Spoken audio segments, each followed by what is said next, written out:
tonight's big stories, Vice President Sara Duterte announces that 3 members of their political family are running for the Senate in 2025, including her father, former President Rodrigo Duterte. She also hinted the possibility that one of her brothers is eyeing the presidency in 2028. The Senate looks into the events in Ayungin Shoal last June 17 and whether Philippine officials are, quote, flip-flopping on what to call the incident.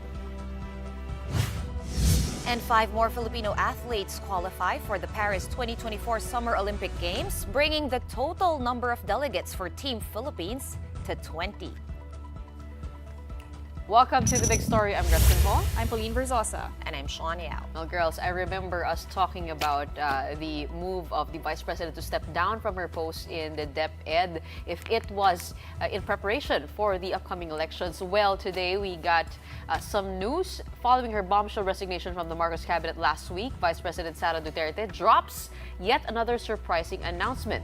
She reveals that not 1, not 2, but 3 members of their political family will run for senator in 2025. Si PRD, senator, yung kuya ko, si Paulo Duterte, yung congressman ngayon, senator, si Sebastian Duterte. So tatlo ang Duterte next year for senator. Yes, tatlo ang Duterte.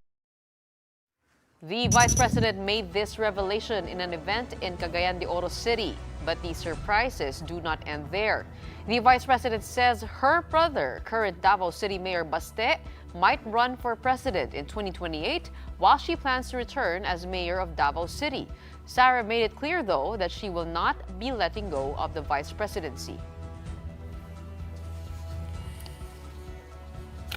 Now, after resigning from the Marcos cabinet, some of the Duterte's allies said VP Sara has now become the new leader of the opposition.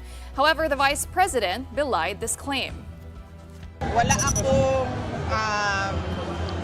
pinag-usapan ngayon na politika. Sa tingin ko ay magkaibigan pa rin kami ni Pangulong Bongbong Marcos. During that event, Vice President Sara was also asked about what she and President Marcos talked about when she handed in her resignation. Here's her response. Sa ibang panahon, pag-uusapan natin yan. Sa ngayon, ang pag-uusapan natin ay ang transition na. Ito talaga si Vice President Sara, no? Minsan matipid ang sagot. Yes. Pero kung gusto niya mag-drop ng bomb, no hesitation, she will drop the bomb. Tuloy-tuloy pa. Oo. And just for context, she was at an LGBTQIA event. A pride event. Yes, a pride event in Cagayan de Oro. So I think her statements sometimes can be kind of not very revealing. But she, during ambush interviews, ang daming lumalabas. Full force nga itong House of Duterte. But another thing netizens noticed during her resignation speech last week was actually this scar on her neck. Ang dami nga nagtanong. Galing nga ba saan yan? Oo. Maraming speculations and if it was from a surgery, diba, or an operation. Or Pero wait something lang, else. guys. Kasi meron siyang sagot dyan. Oo. In a now viral TikTok video. Natanong rin nga si Vice President Sara about that scar on her neck. Her answer, as usual, was short and sweet but seemed to insinuate something. Sinubukan nila akong igurgur pero hindi sila nagtagumpay. Sabi ng gurgur. Okay, gurgur is a Bisaya word which roughly translates to ginilitan or to slash or slit the neck. And she was asked to explain this response of hers during today's event, again on the sidelines. Pakinggan natin ang sinabi ng ating Vice Presidente. Hindi naman na siguro kailangan i-interpret yun, very straightforward yun. Tinanong ako kung ano yung sugat na nasa leeg ko at sinabi ko na sinubukan nila akong igurgur pero hindi sila nagtagumpay. Sino kayo sinabi? Silang lahat. Another blind item. Mahilig sa hugot itong si Vice Presidente. At saka sa mga parinig. blind item. Oo, blind item. Pero since wala siyang binanggit, syempre lahat tayo try natin hulaan. And if we can remember yung most recent na nakagit-kita niya, so to speak, no? Remember that tambalos-los episode between her and House Speaker Romualdez, and nagsimula ito lahat sa confidential funds na hindi siya pinagbigyan. Although yesterday, the House Speaker said na namimiss na raw niya ang dating unity.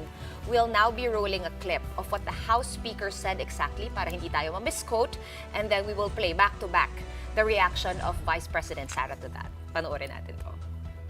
We miss the closer interactions that we had during the campaign. But nonetheless, there's politics and there's personal, and we only wish the Vice President nothing but the best. Sabi ni Speaker Romales na miss na daw niya yung unity niyo dati during election. And anong comment natin dito?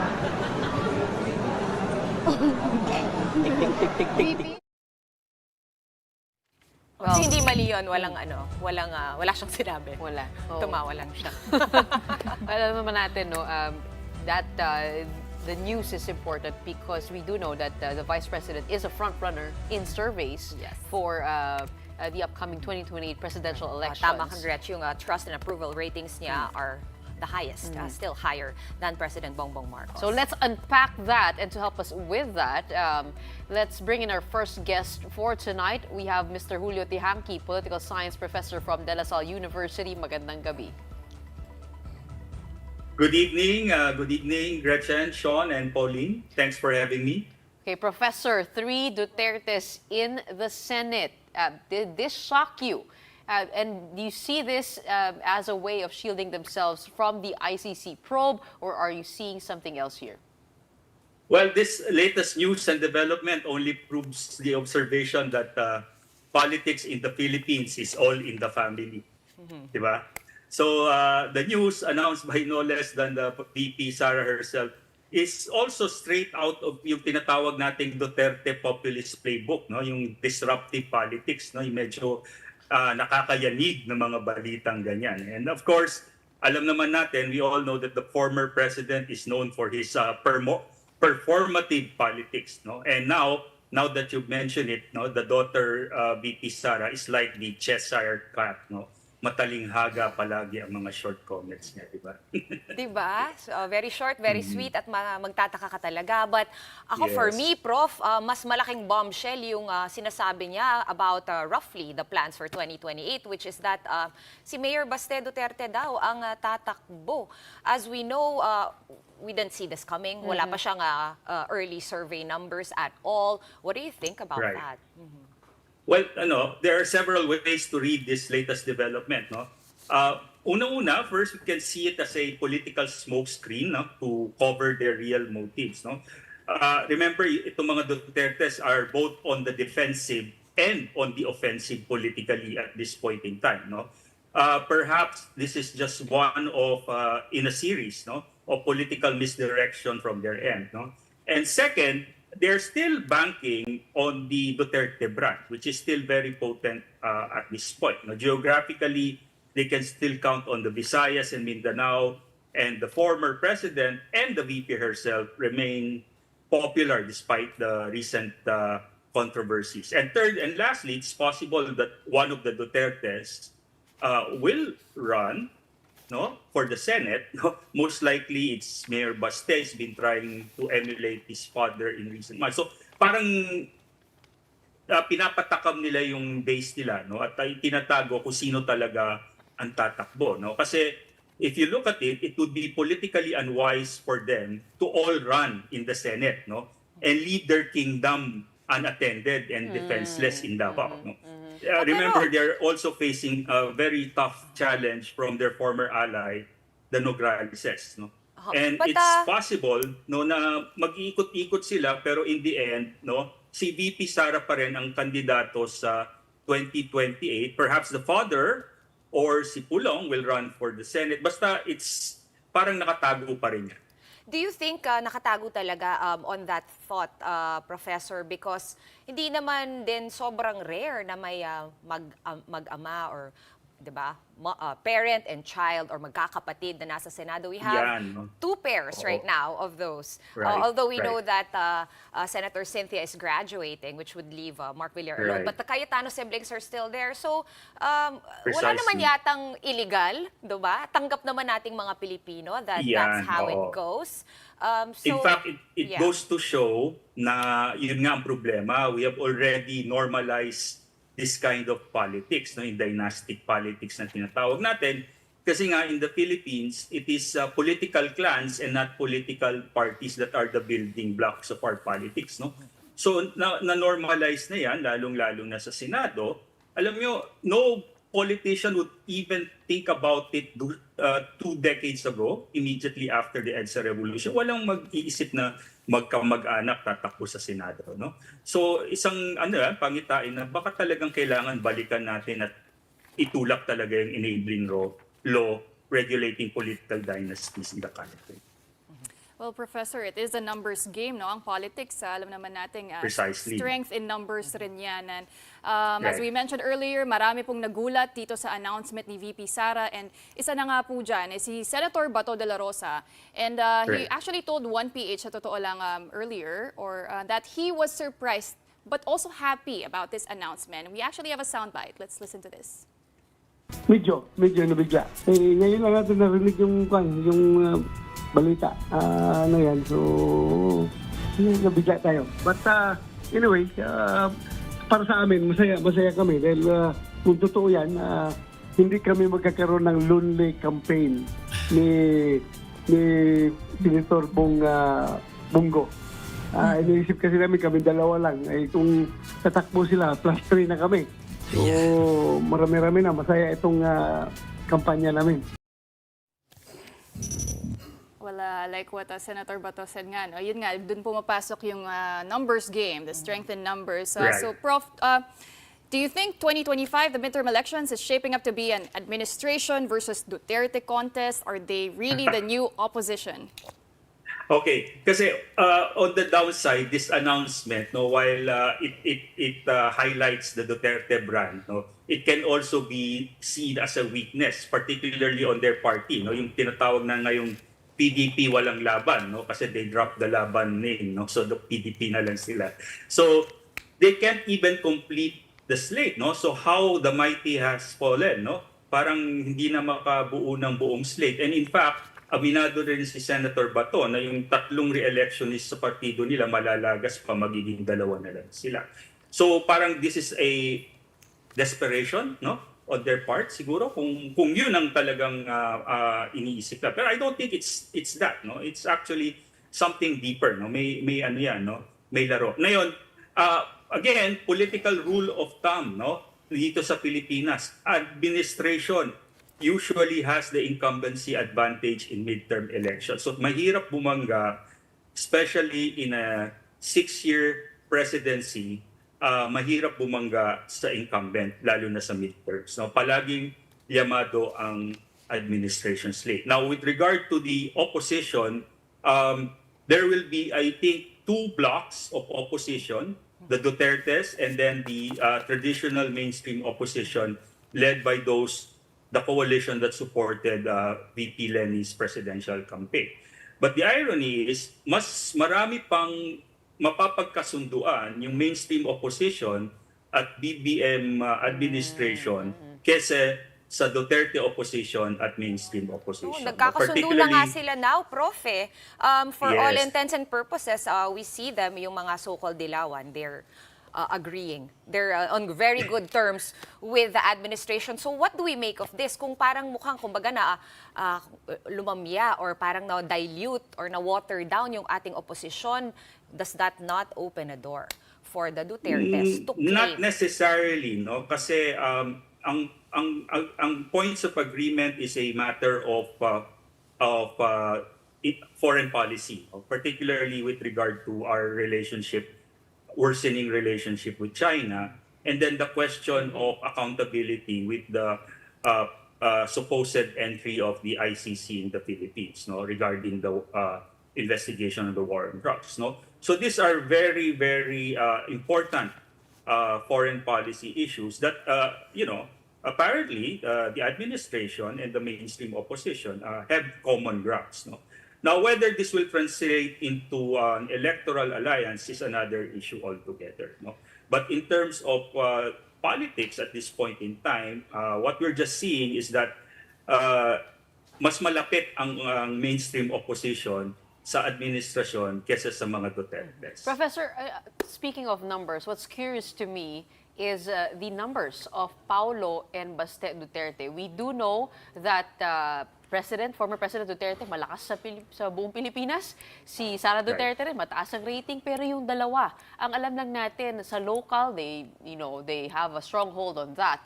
But when it comes to the national, do we have any sense of how they would fare? Especially if you have 3 Dutertes running for the Senate and you have only 12 to elect in the midterms. Right. Again, it's a double-edged sword. One, it's relying on the potency of the Duterte name recall or the brand.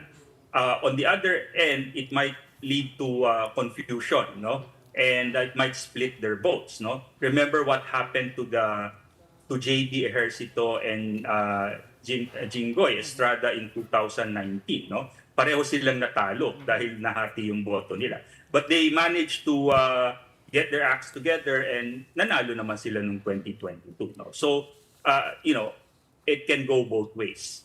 It seems to me this is just their family's response with the recent spate of attacks. But how about the ICC investigation? Would they gain anything if they do run and win Senate seats?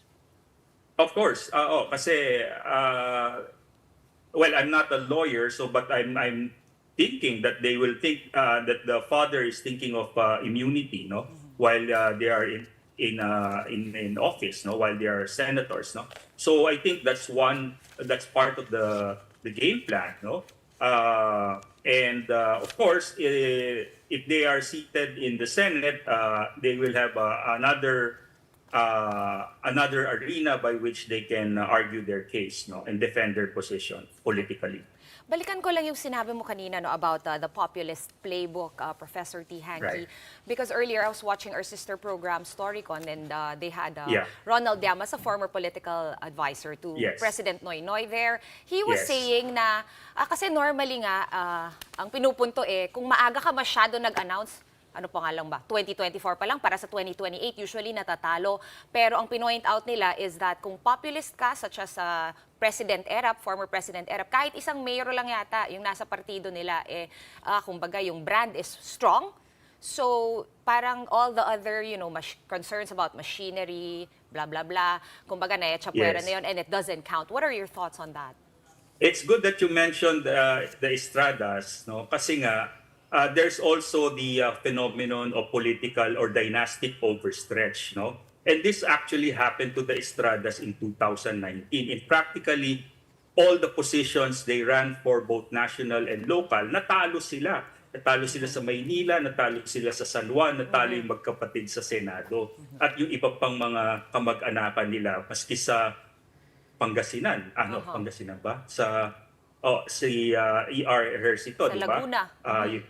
Laguna, sa Pagsanhan pala, sorry. So, yun, natalo, na-wipe out sila. So, it's possible na magkaroon ng miscalculation din on the part of the Dutertes if they overstretch, they leave their kingdom in Davao unprotected, and they run, all of them will run for the Senate, then baka matalo sila. Prof, I just wanted to get your thoughts on this also now. Is Baste Duterte the new Digong, or sinasabi nga nila, Digong 2.0, at hindi si Sara? Again, it's possible, kasi, both Pulong and Baste are emulating their father's style, Yung populist style, the way magsalita, even yung intonation, di ba? It's everything, So they're both emulating their father. But I guess they are prepping Baste for a national position. He might be the one to run for the Senate. They might consider him as a backup for the presidency in 2028. All of these are now at play, and it is possible na dyan patungo yan. Okay, Professor, alam naman natin na malaki talaga ang naitulong ni VP Sara Duterte sa candidacy ni President Marcos back in 2022. Gusto ko lang malaman kung may naririnig po ba kayo, kung meron sila naging internal agreement when it comes to the next elections to come.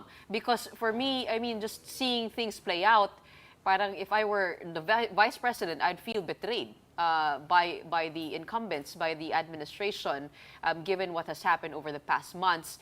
I mean, what's happening now is this exposing their anger towards what has happened. At meron bang hindi natupad? Meron bang napag-usapan? Yeah. May naririnig ba kayo? Right. Alam nyo, dito sa bansa natin, we're a country of political cliches, no? And isa sa mga political cliches na paborito natin, that in politics, there are no permanent friends or enemies, only political interests, no? So, sa larangang politika at sa mga nakikita natin ngayon, no, mukhang ganun nga, no, na ironically, ang first majority president under the post-Marcos era is a Marcos, no? And it was made possible by the unity, no? Ang pagsasanib ng pwersa ng mga Duterte at ng mga Marcoses.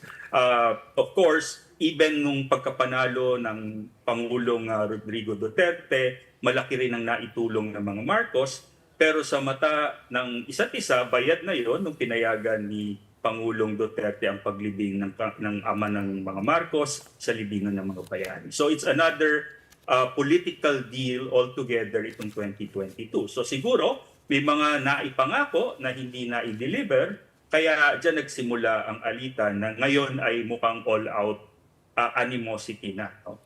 This is a kumbaga all-out animosity between the two former allies. Ito pa, Prof, no, speaking of animosity, US versus China, sa nakikita kong mga developments, ito personal lang sa akin, but I wanted to get your thoughts. Kumbaga, everybody knows Team Duterte is allied with China. Kumbaga, ganun yung team up, diba? Tapos yung Team Marcos is allied with the United States. Ngayon, we also know and we have numbers from surveys showing na mas pabor talaga ang mga Pilipino o kumbaga mas kampi sila, quote-unquote, sa United States. How will this play out sa election? How can the Dutertes leverage kumbaga ang perceived good relationship sila with China to help them win next year and maybe all the way to 2028? Yeah. Kasi nga magkaiba yan, no?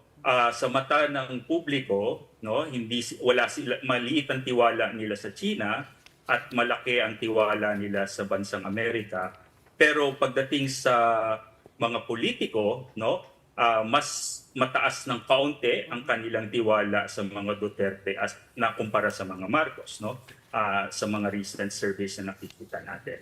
Ngayon, ang mangyayari dito, itataya ba ng mga Duterte itong political capital nila sa publiko para idepensa ang interes ng China?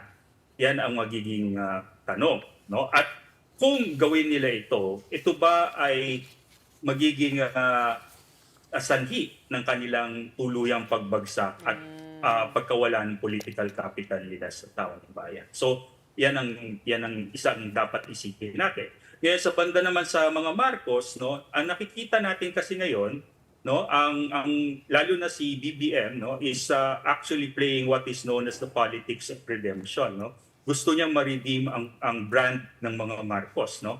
And in fact, he is emulating the early Marcos, no, yung naunang anyo ng kanyang ama, yung medyo democratic na cold warrior na pro-US na security-oriented. So ganun ang postura ngayon ng ating Pangulo, no, trying to emulate the early Marcos, not the latter Marcos na naging dictator, but rather the cold warrior na Marcos. No? So these are the two narratives at play at titignan natin kung hanggang saang political capital ang kaya nila at gusto nilang itaya para dito sa mga naratibo nila. But can Filipinos really attach West Philippine Sea issues or other issues to the elections? I mean, di ba nakikita natin sa survey na minsan, iba yung stance ng isang politiko tungkol dito sa issue na to, nadadawit sa ganitong skandalo, pero malakas pa rin pagdating sa approval ratings. I mean, do you think that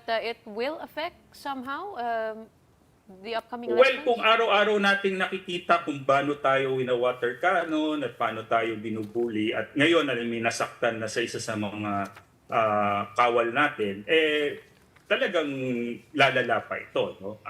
Lalo na sa mata ng publiko, no? And with social media, no, na pag naging viral to at na-amplify pa to ng social media, medyo dehado yung mga magdedepensa sa interest ng China. But of course, on the other end, no, ang sinasabi naman ng iba, no, lalo na sa Duterte camp, is ayaw nila ng gera. At bakit tayo nakikipag-away? Parang nakikipagpasalubo tayo. Okay, Prof. Ibang storya naman yan. No? So, at alam naman natin na hindi sa atin nagsisimula ang gulo. Okay, balikan natin yung statement ni Vice President Sara earlier today. Ang sabi no, ay balak niya ay bumalik na lang bilang mayor, bilang alkalde ng Davao City. Yes. Would that be a smart move for her bilang siya nga yung pinakasikat ngayon sa kanilang magkakapatid, apart from her dad, of course. Ang sabi is payo daw ito ng kanyang mom. Would this be a good idea? Especially since nabanggit mo nga no, that they're kind of in a turf war with the Nograleses. Just for the benefit of our viewers, parang binigay kasi, give up nung mga Nograleses yung kanilang distrito para kay Paulo Duterte nung kasagsagan nung rule or nung administration ni PRRD. Ngayon, the Nograleses are seen to be fighting for that, their district, to get it back. What are your thoughts on that gulo naman no, dyan sa race na yan sa Davao City? Yeah. So this news has been going around, especially in Davao, since last year, no? Kasi nga medyo malakas nga ang challenge ng mga Nograleses na actually long-term nemesis din ng former President Rodrigo Duterte nung mayor pa siya. No? Although nagkaroon sila ng reconciliation under the presidency of Duterte, no? At ngayon they're back at each other's throat, no? Baka doon nang galing yung gulgol ni VP Sara, no? So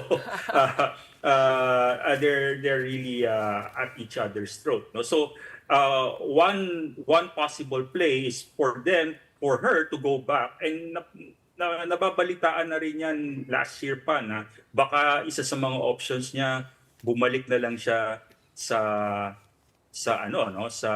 Davao at doon na lang tumakbo ng mayor and let the other Dutertes, the brothers, take her position. Pero that would be politically unwise kasi nakaupo na siya.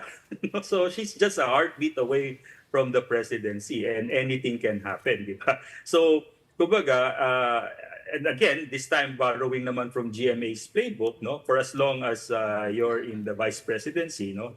You're a heartbeat away from the presidency. So, ano yan no? Parang no? Unahan sila, no? Unahan sila, no? Kung ano man yung plano nila sa isa't isa, mag-uunahan sila.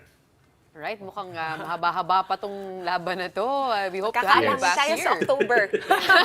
Before October. Thank you so much for joining us tonight, Professor Julio Tihanki, Political Science Professor from De La Salle University. We're going to take a quick break for now. Right after that, China responds to the June 17 encounter in Ayungin Shoal, telling the Philippines to stop infringing on its rights and to, quote, stop misleading the world. That and more when we return. Keep it here.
You're still watching The Big Story here on One News. Senators sought more clarity into the June 17 incident in Ayungin Shoal. Mayan Los Baños has the report. Hindi siyang may tawag na aksidente, ma'am. Intentional, ma'am. Okay. Intentional yung pagbangga, pagbutas, pagsira. This was how Philippine Navy Seaman First Class Jeffrey Facundo described the most recent harassment by Chinese forces in Ayungin Shoal. He was the soldier who lost a finger during the encounter last June 17.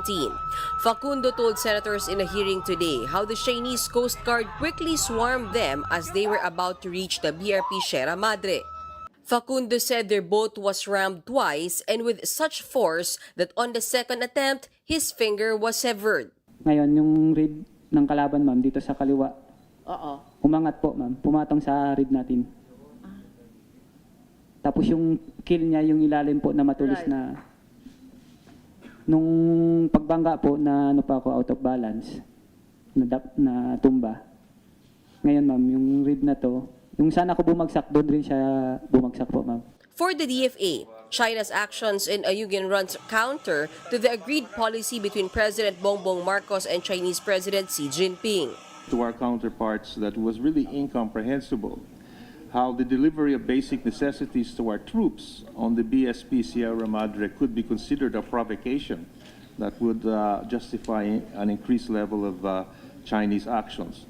And so, therefore, we believe their actions only intensified and escalated tensions. And certainly something we should be concerned about. With this, some senators suggested having a military-to-military discussion between the Philippines and China regarding the dispute at sea. But Defense Chief Gibo Chodoro had this to say. None, ma'am, during my time. They have a tendency of using the talks against us. They have not proven a level of good faith that would warrant our sensitive department to talk to them. Meanwhile, Chodoro was also asked about the changes in the statements characterizing the June 17 incident. Executive Secretary Lucas Bersamin earlier made headlines for saying the encounter was probably a misunderstanding, something Chodoro would later on clarify as not a misunderstanding and neither was it an accident. Litong-lito na ang mamayang Pilipino sa naririnig na parang paiba-iba naman ata tayo. Nasabi na ni General Browner, piracy ito. So he was able to conclude that. Why did the ES Bersamin conclude something completely different? No, he did not conclude, ma'am. If you notice, being a Chief Justice, he used the terms probably, and he wanted to make sure of his facts. Ano ba nangyari dyan? Parang walang proper verification, sinalang siya sa presko, nagsalita siya, ngayon linalaglag ng lahat. Anong klase yun? Hindi ho naglalaglag, but there's no intention to do that. He's our primus inter pares, naturally. But I'm just explaining the context. The hearing continued in an executive session with senators hoping to get answers on more sensitive matters involving national defense and security. Reporting for News 5, Mayan Los Baños, we are One News. Now, China's Foreign Ministry, or Ministry of Foreign Affairs, has again asked the Philippines to stop making provocations after the June 17 incident in the South China Sea. Noting that the merits of the maritime disputes between China and the Philippines are very clear, China's Ministry of Foreign Affairs spokesperson Mao Ning said the Chinese side has spoken on what actually happened and what its position is many times. Mao also made it clear what China's message is to the Philippines. She said, quote, stop infringing on China's rights and making provocations and to stop misleading the world. Mao also spoke about Defense Secretary Gibo Teodoro's pronouncements on the incident, calling it an aggressive and illegal use of force. She called on the Philippines to return to the right track of properly settling maritime differences through negotiation and consultation as soon as possible, and work with China to uphold peace and stability in the South China Sea. Let's now discuss this issue further with our second guest. Let me bring in Professor Aris Arugay. He is chairperson over at the Department of Political Science in UP Diliman, and he joins us via Zoom this evening. Prof, thank you so much for taking the time to joining us tonight. How would you analyze the recent incident on June 17 at Ayungin Shoal? The seemingly contradictory press conferences and statements that came out after that, ending with today's personal account by Sergeant Jeffrey Facundo, whose finger got cut off. Thank you for having me. I think the latest incident reveals two things. First, that China will not back down in terms of its positioning in the West Philippine Sea. We've seen that not only is it not de-escalating, but it's actually intensifying its presence and its inability to tolerate the Philippines Transparency Initiative. It not only is now using what I would call really borderline coercive actions, including injuring one member of our armed forces, we're also seeing that this is a way for China to really put a lot of pressure in our Philippine government because it feels the effects of the transparency initiative of the Marcos Jr. administration. But second, I think what is also being very clear is that, and we've seen this before, is that China is also testing the resolve of the Philippine government. And unfortunately, the multiple interpretations or the diverging, some would say, versions of what transpired and the different versions that we've seen, hopefully now being rectified by the Marcos Jr. administration, also tells you that China wants this dissonance to be able to, put some cracks or weaknesses on what should be a Philippine unified position on this issue. Okay, Professor, taking a look at the response of government, tama si Sean, no? Medyo nakakalito. Iba-iba yung sinasabi. For example, E.S. Bersamin said that this was probably a misunderstanding or an accident, which was clarified by Defense Secretary Gibo Chodoro, saying that this was actually intentional. After going on the ground, the president having a different tune to this. And there was even a proposal by the National Maritime Council to announce RORE missions. And if you take a look at it, parang ang gulo eh. They seem so disorganized. Was the suggestion supposed to be made in internal meetings? Was that supposed to be announced in the first place? Baka dapat di na sila nag-presko nung Friday, nung Monday na lang. What's your read into how the Philippine government responded to June 17? Actually, we've seen this before, no? During the previous administration. Remember, there was a ramming incident in 2019. Ganun din, no? Iba-iba yung versions. And ako, I would not really put a lot of credit to the Duterte administration because very accommodationist naman yung policy nila towards China. So, in fact, hindi naman natin ina-expect yung administration na yon. But in this administration, I was quite surprised na nagbago ulit yung the way they respond to certain incidents in the West Philippine Sea, because I distinctly remember early this year when there were certain incidents, mas maayos at mas disiplinado yung communication, no? Isa lang yung presko, nandun lahat yung officials from DFA to PCG to DND, isa lang yung nagsasalita. Pero mukhang, yun nga, tama yung observation nyo, parang bumabalik ulit tayo dun sa napakadaming gustong mapakinggan yung boses nila. There's no disciplinary communication flow. And therefore, in fact, unfortunately, marami nakakakita nito, no?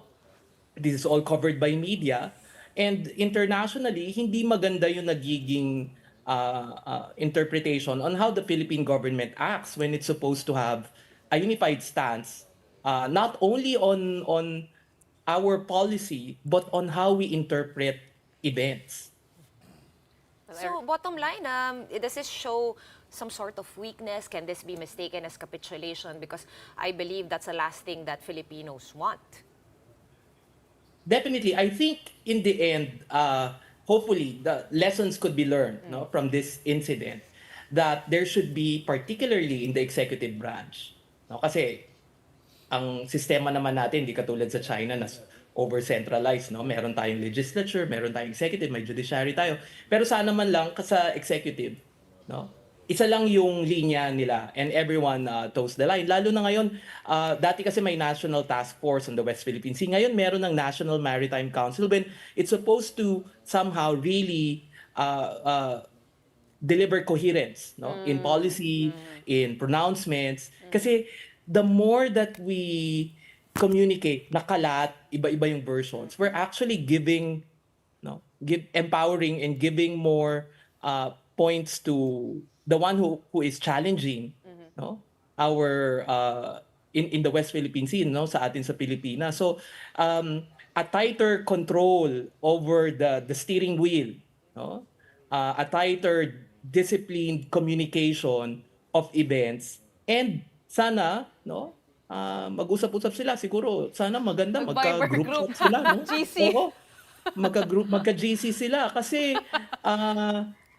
na pwedeng gamitin yun na against government when supposed to be the world has witnessed about how morally upright the Philippine position is, no, we're getting a lot of solidarity. We're supposed to use that leverage, no, in Okay, order to Prof. improve our posturing in the West Philippines. Prof. Hindi yung Alice? ang kino-communicate natin kalat.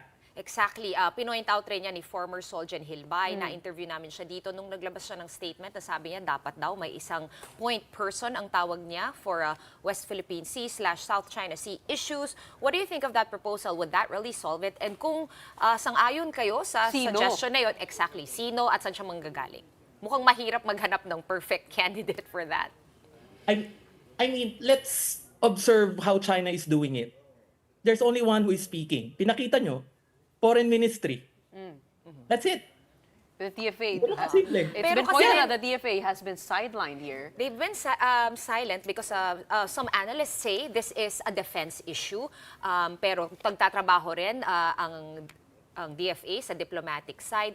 But you're right to point it out. But as we always discuss off-camera, me and my co-anchors, ang lagi kong pinopoint out, kasi naman, obviously, Communist Party of China, they would really have very strong pillars, very strong statements, at hindi magbabago yan kahit 50 years na. I guess it's I don't want to say flaw, pero kumbaga part na yan ng character ng free speech bilang demokrasya tayo. What are your thoughts on that? Well, totoo naman, no, if it's a defense, pero ang ano kasi dito, the West Philippine Sea issue, no, sa tingin ko dapat talaga politics stops, no, at the water's edge, meaning hindi dapat nakikita yung dissonance among government agencies and institutions. Mahilig sabihin ng gobyerno na dapat whole of government approach, no, but that goes also to communication. So kahit sabihin na nating defense matter siya, yung communication flow dapat maayos. And I think if it's our DFA who is speaking, then klaro that ang pinanggagalingan nito, diplomasya. So do you Hindi think necessarily napopoliticize? national security. Do you think, Prof, napopoliticize itong issue more than it should be? Oh, definitely. I mean, at the moment, I think, no, unlike before in our history, foreign policy has already trickled down to domestic politics. I think it's even the polarizing issue among our political elites nowadays, no? Dati ang foreign policy, malayo yan sa sikmura, malayo, pero malayo yan sa consciousness ng ating mga kababayan.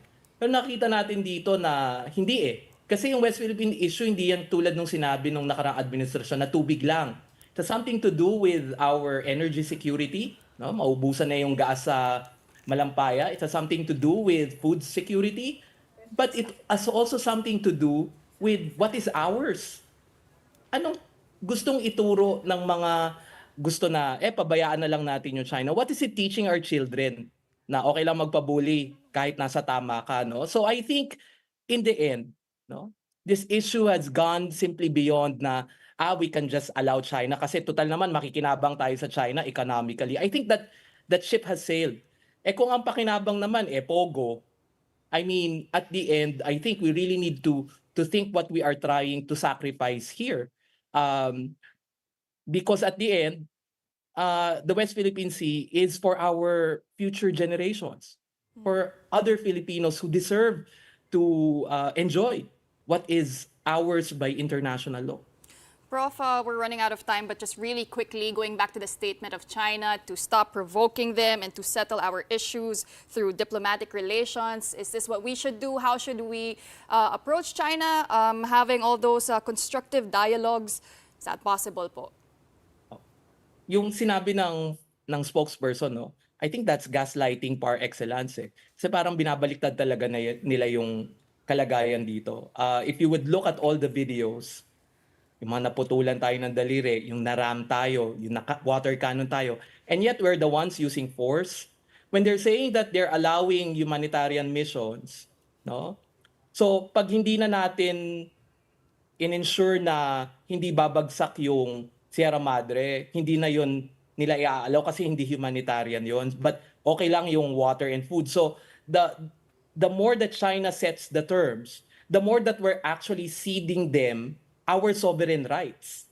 So let's not play into China's game. Ang importante dito, no?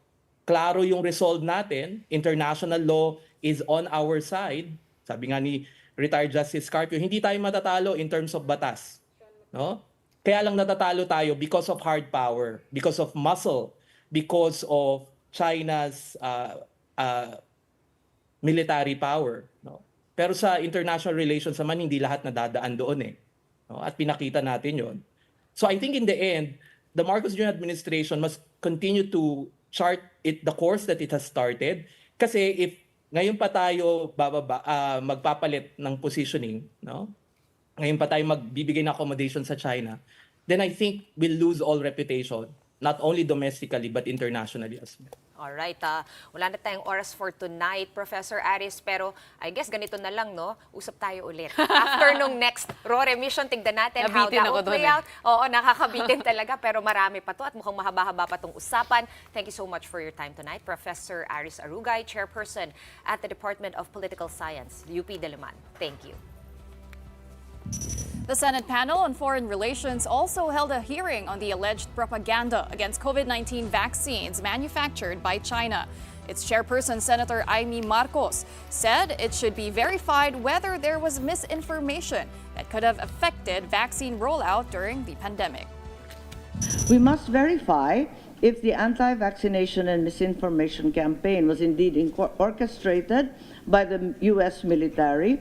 If verified, there is also a need to further determine the ramifications of the action of the U.S. military, any potential breach of international law, and any possible legal recourse available to the Philippines, considering that such anti-vaccination and misinformation campaigns threaten national security and, more importantly, the health of Filipinos.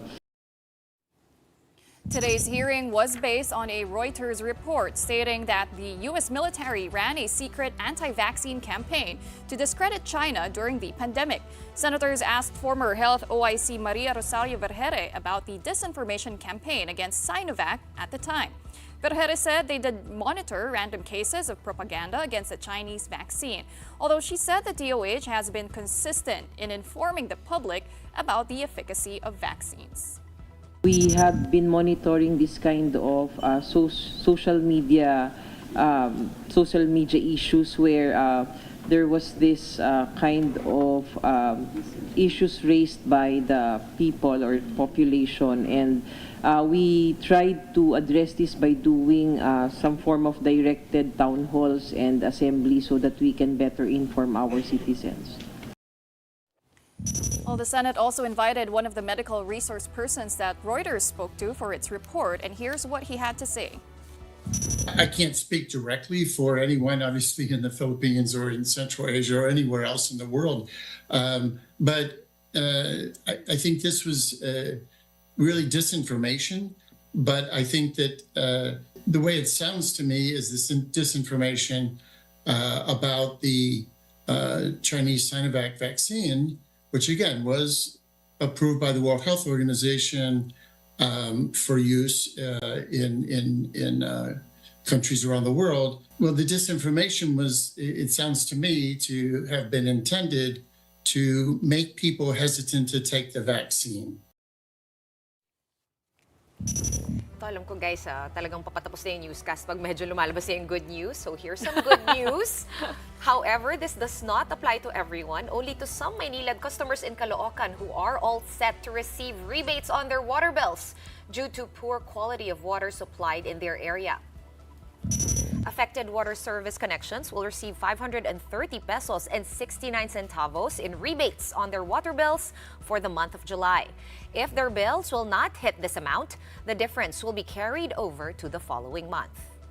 Now, this amount is based on the around 2 million peso penalty imposed by the MWSS on Maynilad after they found that water they supplied in the affected areas was contaminated or had a high level of coliform. Coliform is a kind of bacteria found in soil or plants.